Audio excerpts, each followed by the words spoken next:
Welcome to It Starts With You, where we cut through the noise and get real about the behaviours that shape our lives, both personally and professionally. I'm Vic O'Farrell. Let's jump in because behaviours start with you. And welcome. I think I can still say Happy New Year because we're only a few weeks into January 2026. Welcome to It Starts With You. And today I have a wonderful guest in Andy. And with everyone else, Andy, I will ask you, please introduce yourself to all the viewers and the listeners. Thanks, Vicky. Yeah, hi. Great to be with you. Start the new year. So my name's Andy Green. I have a varied background. I was a clinical vet for nearly 30 years, treating small animals primarily, owning and running a multi-site veterinary practice, moving that through an employee ownership trust model to be the biggest employee-owned veterinary practice in the world, as it turned out. As well as that, I spent nearly 20 years in the personal development world, training on leadership and communication and all these cool tools, neurostrategies, NLP. And I use that now in my new business, which is a consultancy business based on taking everything I know and all my experience out into the world to help other leaders, business owners, founders actually navigate those often choppy waters, keep their head up so that they're waving, not drowning, and actually have them get back in the boat and actually steer and navigate their way to success. That is a wonderful way to put it. I love the boat analogy there. Um, so let's go back to when you were when you were a vet, practicing Mm. vet. So you you grew your business to what you then said was one of the largest global practices. Um, how how did you grow as a leader? I mean, that's what you help others do. I absolutely get that. But how did you do it yourself? Mm. It was a long process and I made a lot of mistakes. That's how we learn most things is you get it wrong to start with. I was very fortunate in that I always knew what I wanted to be. I always wanted to be a vet from when I was 8 years old. So I was very Mm. tunnel vision. That was all I wanted to do. That was my entire world Where for did that come from, so do you many think? years. From my mother, I think principally there was no history of vetting or medicine in our family. But my mother was wonderfully animal orientated, very empathic, very caring, and I very much took after her. I was grew up with cats and dogs in the house, and I grew up at the time when the James Herriot books were a huge thing, and All Creatures Great and Small, if anybody remembers the original series on the telly with Christopher Timothy. So I grew up with that, and it just was what I was drawn to. And nothing changed my mind. I started seeing practice when I was 14 years old on a Saturday morning. I was supposed to go along for, I think, 4 weeks on a Saturday just to get a feel for it, see if I liked it. And they never asked me to stop going, so I just kept turning up. And I kept turning up for another four Oh, years. I love that. I could just imagine little Andy turning up. Yeah. And the really nice thing is that that practice ultimately was the practice I then went back to work in 10 years after I graduated, and the practice I then bought into and co-own. Wow. So I've been associated with practice for more than 40 years now, which is really special because it's been around. It's been around now 130 years, we're the current generation of owner caretakers of it, which is part of the reason why we went down the employee ownership route. So we're the largest employee owned practice in the world. There's lots of bigger veterinary groups out there, but we're the biggest employee owned one. Hmm. But from a leadership perspective, I had some great role models. My main mentor as I was going through vet school and university was excellent. I was around some great leaders, and crucially, I spent a lot of time in the personal development world. So I spent 15 years in Tony Robbins' environment. I'm sure quite a few of the listeners would be familiar with Tony's work. If they aren't, if you Google him, you'll find plenty of stuff out there. Arguably the world's top personal performance, peak performance mentor, coach, trainer for the last 40 years. And I got around some amazing people there who helped me to break down so many of and get through so many of my limiting beliefs about who I thought I was, who I felt I could be. Because when I stepped up first into leadership, I got a lot of things wrong because I thought I could just be the same, and I could still be everyone's friend. And, it just made those sort of really typical mistakes and had some really painful learning experiences, which were fundamental in helping me realize what I needed to change. And most of that was in the top 2 inches of my head. It was what I believed about myself. Did I really see myself as a leader? And I think that was something I struggled with for quite a long time. But once I got past that and then realized that as long as I led authentically as me, not thinking I have to lead like somebody else, because I'm not a kind of, shouting, banners waving, charging into the distance at light speed, you know, kind of leader. And if I tried to do that, it didn't work. But when I learned to lead just authentically as myself, be the best version of me, be honest, be transparent, be consistent in who I was, and just actually be honest when I made a mistake with the team, that built relationships, that built my confidence, but it built the confidence of the team in me and my fellow leaders as well. And I mean, picking up on the word leading authentically like yourself, because authenticity is thrown around all the time now, isn't it? Oh, just be Mm, authentically you. But how do you know when you are being authentically Andy mm. versus when you're not? That's a great question. I'm going to chuck in another term that gets used a lot, congruency. So when you're congruent, when everything's lined up, when you're in flow, when you're in peak flow, when your ability is matched by the challenge, when you're operating out of your greatest energy tank. So we both do profiling with DISC, Compass. There's lots of different profile systems, but the essentials are the same. Is what are you best at? What given free reign, what do you love to do? What's your primary focus? How do you best engage with tasks, with other people, with concepts, with ideas, with processing, with leadership? What's your style? What's your biggest area of expertise slash comfort slash confidence? And when you operate out of that, you are more natural, are more authentic because you're leaning into your strengths. So lead from your strengths and understand that that's going to go really well with some people, and you're going to need to flex and adapt that to other people. And that was a big learning for me. I've always inherently been pretty good on the communication side of things and the empathy side of things. It's kind of my wiring.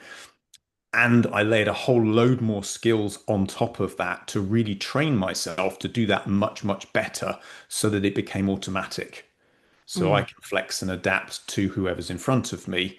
If someone needs sharp, sharp, sharp, quick, quick, quick, I can do sharp, sharp, sharp, quick, quick, quick. If they need slower and more reflective, contemplative, kinesthetic, introspective, we can go there. That adaptability is important without losing sight of what's the outcome. And it's about influence, not manipulation. Oh, absolutely. It's that holding the mirror up, isn't it? Mm, And I think sometimes we're good at holding our own mirrors up, but it's when other people hold the mirror up for us, when we mm. perhaps feel that we're being authentic, or perhaps we feel we're flexing and adapting right, but when someone actually shines that mirror to us. So if if you went back to your team at the veterinary practice and Mm. actually asked them, what is your greatest attribute as a leader? What do you think they would reflect back to you and say? I would say that I genuinely care about all of them, that I'm genuinely interested in them, that I value their opinion. I enjoy sitting down and talking to them, even if it's just in passing, that I want their feedback, I want their input, and I want them to be happy at work whilst making sure that I'm holding them accountable. Because again, there's that balance. If you too far into the warmth, and I made this mistake regularly early in my career, high on warmth and empathy, really that engagement, really want people to feel cared for and nurtured and all the rest of it.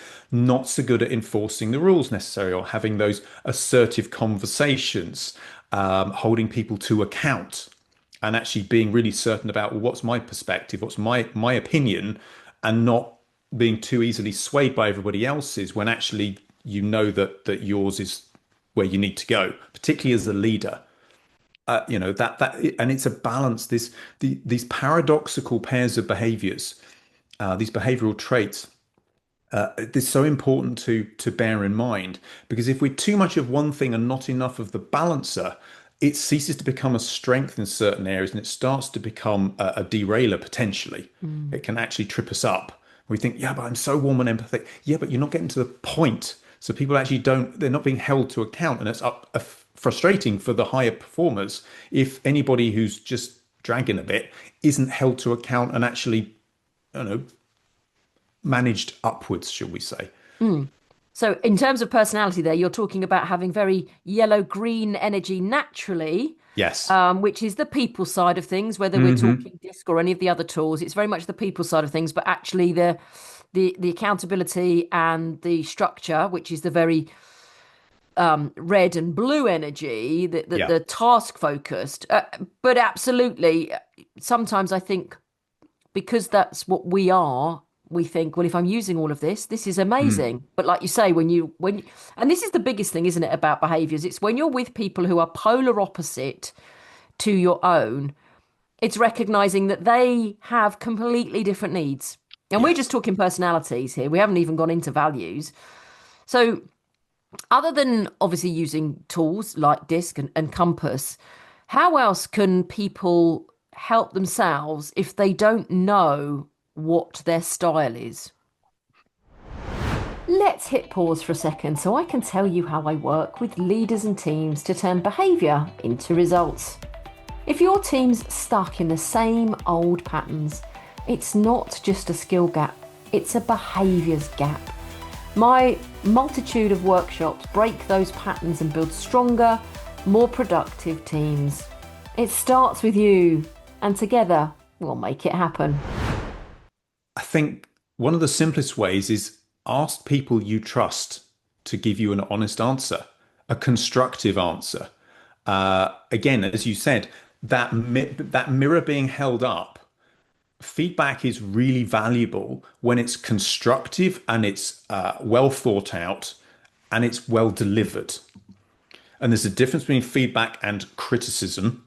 And one of the challenges very often for some people is they they equate the two things as the same. Feedback is criticism, and actually, constructive feedback isn't always comfortable, and it shouldn't be because if it's all too comfortable, that's too nicey nicey. And actually, for a really high, you know this so well, you teach this for a really high performing team.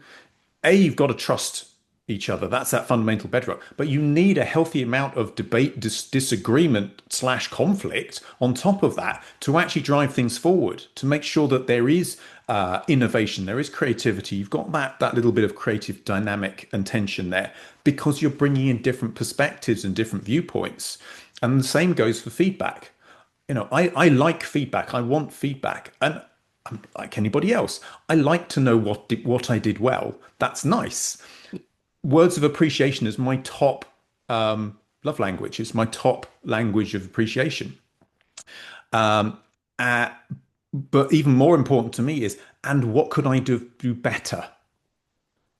Because I want to know where I can improve. What Mm, wasn't so great? What did I miss? yeah. And so sometimes I will go too far into the warmth and empathy piece, and maybe I'm not quite so into the detail and task completion sometimes can be a bit more of a challenge. As you Mm. said, I need to make sure I'm leaning into my blue enough to really get focused on that, and then the red coming in there for that speed of action, speed of thought, and not get so into my lovely story about everything that's going on that I've actually missed the deadline's gone whooshing past Douglas Adams style.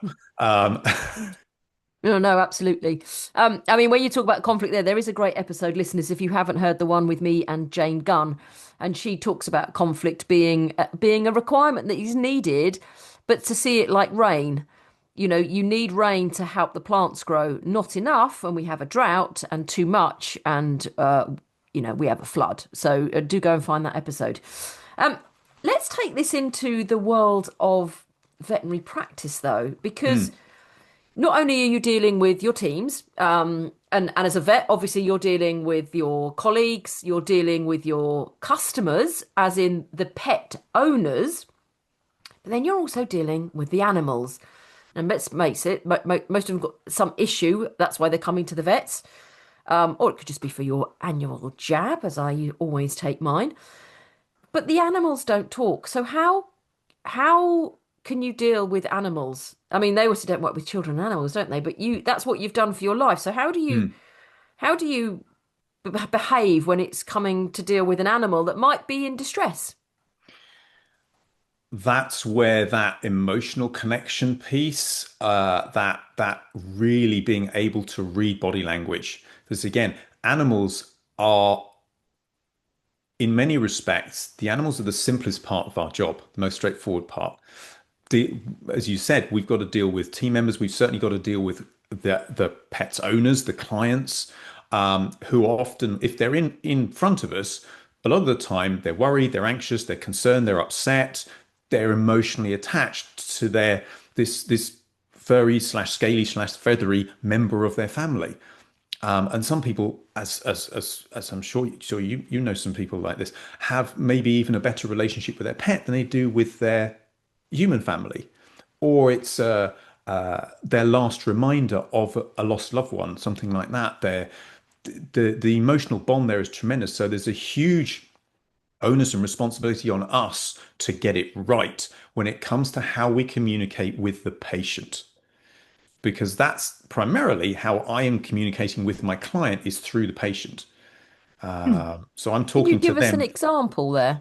Yes. So if I'm discussing, say, little Fluffy's a lovely little dog, and Fluffy's come in for whatever reason, doesn't have to be a serious medical problem, could be anything, as you say, could be their annual vaccination. But when I'm talking to the owner, as much of the time as possible, I'm physically touching the dog. I'm stroking the dog. I'm making friends with the dog. I'm watching the dog as I'm talking to the owner. I'm looking at how they're reacting and responding to me when they come in. Are they confident? Are they nervous? Are they shying away? What's their body language like? Do they come in and is their coat glossy and shiny, or is it looking a little dull? Are they limping or not? Are they stiff? Do they sit? Do they stand? Are they one that's going to go up on the table or leave them on the floor? I like to leave them on the floor wherever possible with the dogs because they're more comfortable down there. Cats, it's okay on the table. But I want them to feel at home. So I will calibrate my approach off them. So the ones that you build a relationship with, and it's nice to have that bond. And I'm sure when you go to the vets, what you like to see the same vet. They know Mm. you, you know them, they know your pet, and it's lovely. And you have a lovely catch up, and there's a lot of information they already know. But also, it means that we build that relationship with the pet. And my goal is for that pet to actually want to come into the consulting room. There's a reason why I and most vets have a whacking great jar of treats on the side because we love a bit of bribery. Yeah. Uh, but again, it's going at the pace of the patient. So some patients, I have to spend a long time building trust with them. Maybe they're a rescue animal. Maybe they've been badly treated before. Maybe they've had a negative experience, or they've come in and they've been in a lot of pain in the past that's needed to be treated. So they're nervous. And I might not touch a patient for the entire consult for the first time I see them if they're super nervous or they've got a behavioral issue. And actually, if I try and do that, A, they're going to freak out. B, one of us might get injured. And C, it's not building confidence. But I'm talking to the owner about this as I'm dealing with the patient. So that, and again, it's a skill that anyone can learn. I always had that from the start. Just again, part of my wiring. I always get on well with the vast majority of the animals that I see. And the same goes if I go around someone's house. The dog or the cat generally like me pretty quickly. I give off the right kind of pheromones, as it were. And it's also the emotion. If an animal comes in and we're anxious and we're worried and we're stressed, they pick up on that and it triggers them off.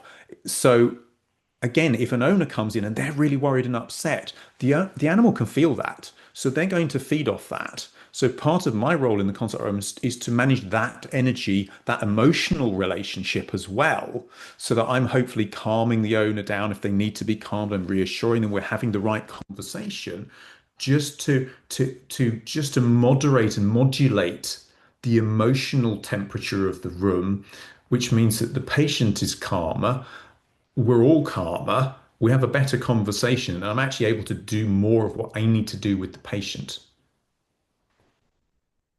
And if we look at all of that, and if I had to sum all of that up in one word, I will come back to the one that I wrote down when you were talking first of all, and that is trust. When we trust, we absolutely will. It's what goes on with our subconscious brain, isn't it? And I don't want to go down the neuroscience path, but when we read off of people's body languages, we know whether it's, and it comes back to years and years and years of fight, flight, or freeze. Do I trust this person just from the way that they're acting? And you're absolutely right. When I took, I've only got one cat now, and when I took her, she's got her front leg had to be amputated. Mm. Um, and I remember taking her in. We'd made the decision. It'd been about a week before she'd come back in. We made the decision because the vet said she's going to do more harm than good because there's no feeling in it. She's going to get it trapped or caught. So, and I remember handing her and signing her in, and I left. And you could just see they were just loving Felix, and they do love Felix. And I Mm. just sat in the car and sobbed my heart out because I can't tell my cat you're having your Yeah. leg off. She doesn't know she's Mm. about to have her leg amputated. I mean, she did really well. She didn't have to have any counselling or anything. Literally just did. Um, and they looked and they actually kept her for the weekend because they said, Mm. let us stay here. And I went to visit her and thinking that when the door opens of this thing that she's going to just jump out to want to be with me, but she just jumped out and wanted to be with the vet that had taken her leg off. And I was just like, wow, Mm. you absolutely have a bond that I'm actually quite jealous over. I mean, I'm not now. It's been a long time and she does love me, but trust is just the biggest thing that we need as humans, but definitely as leaders, because the minute you don't trust, Yeah, it's where it all goes wrong, isn't it? absolutely. Absolutely. Now, you've said that I don't want to end on mistakes, but you said that you've learnt by making some mistakes. Hmm. Where would you say has been the biggest but easiest to turn around? So if someone's Hmm. thinking, "Oh God, I really feel that I'm losing Hmm. it as a leader," a mistake that's made, but the quickest way to build that back Yeah. again. For me, most of the time, if we do, or when we do make a mistake, because we all do, I still do make mistakes, but they're fewer and further between and smaller. We tend to make it bigger than it actually is. So that's the first thing is we kind of need to get over ourselves in that respect and forget perfectionism. Perfectionism is utterly pointless and it's just a recipe for frustration, dissatisfaction, and disaster. So be kinder to ourselves, recognizing when we do make a mistake and not dwelling on it and beating ourselves up. And if you have made a mistake and you want to rectify it, if it's a conversation with somebody else, go speak to that person and apologize. Yeah, just be honest. Say, I'm really sorry. I'm unhappy with how that conversation that we had went. I don't feel that I actually conducted myself the way I would like to in that conversation, and I'd like to apologize to you for that. Can we pick things up again and actually just make sure that we resolve this? Just that honesty piece and holding out the olive branch is so important. But we've got to do that to ourselves as well. the most important conversation that we ever have as human beings is the one we have with ourselves, about ourselves, when we're by ourselves. That internal conversation. And Yeah. most of us will say things to ourselves in our own heads that we'd never say to another human being. That certainly not one that we cared about because it would seriously damage the relationship. And yet we do that to ourselves. Mm, absolutely. We do internal comms. But from what you've said there, the biggest thing when you've made a mistake is to admit it. Yeah. Own Don't it. beat you, don't you say, don't beat Hmm. yourself up. Don't let, because the thing is, if you don't admit it, if you admit it early, then it can be sorted. Whereas if you don't admit it early, not only do you grow it in your head, but actually the people involved will grow it in their environment too. And then it becomes what was a little thing that could have been solved Hmm. quite quickly into actually quite a big conflict. Yeah. So, and there are people out there, and none of us like to admit when we've done things wrong. We don't, but we're humans and we make Hmm. mistakes. Yeah. So actually, it's easier to say, hands up, come and tell me now that you've made a mistake and we'll Yeah. fix it. Yeah. Don't cover it up, lie about it, and come back Yeah. to me in a month because then it's going to be a massive problem. The quicker we sort it out. Yeah. It's so true of parenthood as well. It's the same principle. Is always if we've made a mistake, there may well be a consequence to that mistake. It will always be worse, as you say, if it's lied and covered up about. There'll be a far more serious consequence to that. So just front up. It's that whole process. Eat the frog. Yeah. The thing you don't want to do that you really know you need to do, you have to do it quickly Yeah. whilst the frog, eat the frog whilst it's still small, because it just gets bigger and wartier and more disgusting, and you're less and less and less likely to want to handle it the bigger Um, it gets. yeah, bless frogs, because they it was always, yeah, eat the ugly frog first. I mean, why did it Yeah. have to be frogs? I like frogs. We Um, have a little pond in our back, and I love my frogs. They're a daily delight all the way through the year. That we yeah, go out and have a look at our frogs. But yes, yeah. And the sound of them in the summertime just, yeah, oh yeah, yeah, makes you feel alive, actually. Um, definitely. if you could go back to your younger self, not your 8-year-old Andy, I'm going to be a vet, but when you first stepped into leadership, if you could go back and tell yourself one thing, what would that be? Believe in yourself more. Believe in yourself more. I spent a long time doubting and a long time thinking nobody was interested in what I had to say. And I wasted at least 5 years where I could have been helping more people before I got over myself. And the voice in my head said, these are all the reasons why it won't work. And when I finally got past that, I realized actually the flip of that was all the reasons why it would work. And actually that was transformational. So believe in yourself, be keep being curious. Just the curiosity has been such a gift to me. Mm, I've said yes to so many things and without knowing how I was going to do them. And that's just taken me to so many places that I would never have been otherwise, which I'm hugely grateful for. mm.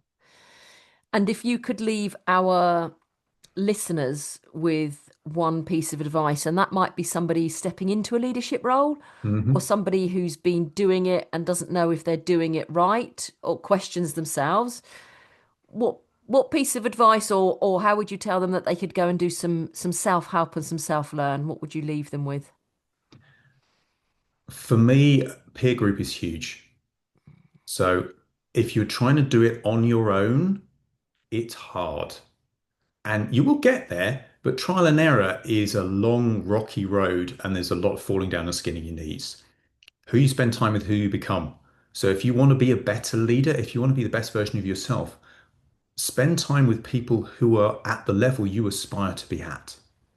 Shared values, good alignment, people who are willing to support you, mentor you, encourage you, hold you to account because they can see the potential in you.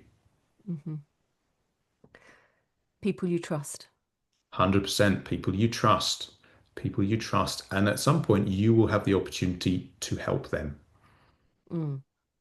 That's a wonderful way to bring this, what seems like a quick, I feel like 5 minutes, but I'm looking up going, no, that's half an hour already.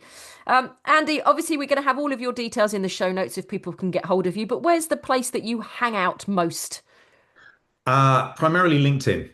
So if Okay, people want to find me on LinkedIn, I love connecting with people there. I post fairly regularly, and yeah, come find me there. Drop me a message, and I'd love to chat. fabulous. All the details are in the show notes. Andy, thank you so much for joining me on this, one of the first in 2026 episodes of It Starts With You. Thanks, Vicky. It's been an absolute pleasure. I love talking to you. Take care. Bye for now. Cheers. Bye. Well, that's today's dose of truth. Now go make it happen because behaviour drives behaviour, and behaviour starts with you.